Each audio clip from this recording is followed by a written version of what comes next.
You're watching Mirror 7 News. Stay informed, stay ahead for more news. What a story this is. Kyoji Horiguchi stepping back into the UFC octagon after 9 years. When you look at the timeline, it almost feels surreal. His last fight in the UFC happened nearly a decade ago. And even he was caught off guard when reminded of the exact date. But now, as he prepares to face Tagir Ulanbekov in Qatar, it really feels like a full-circle moment for one of Japan's most respected mixed martial artists. Horiguchi's exit back in 2016 came at a strange time. He wasn't released, he didn't fall off the rankings, he chose not to resign, even though he was on a 3-fight winning streak and sitting at 7-1 inside the UFC. And that single loss was that unforgettable, last-second armbar from Demetrius Mighty Mouse Johnson in a title fight. Anyone watching back then knew he was legit, and he's only reinforced that in the years since.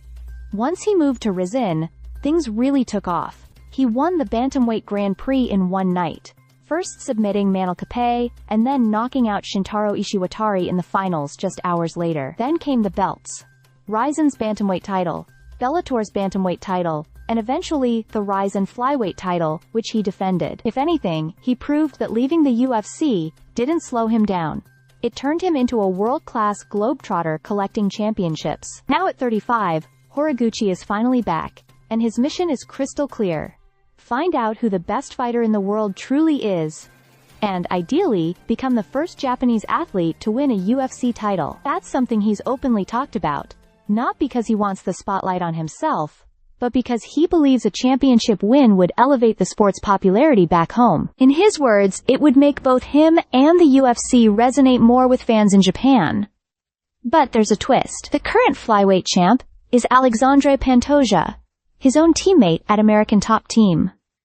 Horiguchi jokes that he keeps telling Pantoja, "I will beat your asterisk," whenever they cross paths in the gym. And they laugh about it, but everyone knows that if it ever comes down to a title fight, things could get complicated, especially with coaches like Mike Brown and Marcos Parumpa, Damata split between the two. For now, though, none of that matters. Horiguchi is focused solely on Ulanbekov, who's riding a 4-fight winning streak and sits at number 11 in the rankings. Horiguchi knows this is the necessary first step. He isn't predicting how the fight plays out. He just keeps saying, "We'll see in the octagon," which honestly feels like the most grounded answer he could give, and that's the mindset guiding him, one step at a time.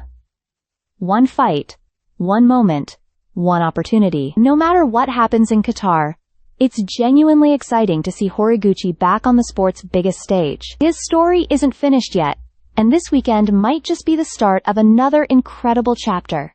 Stay subscribed for more videos.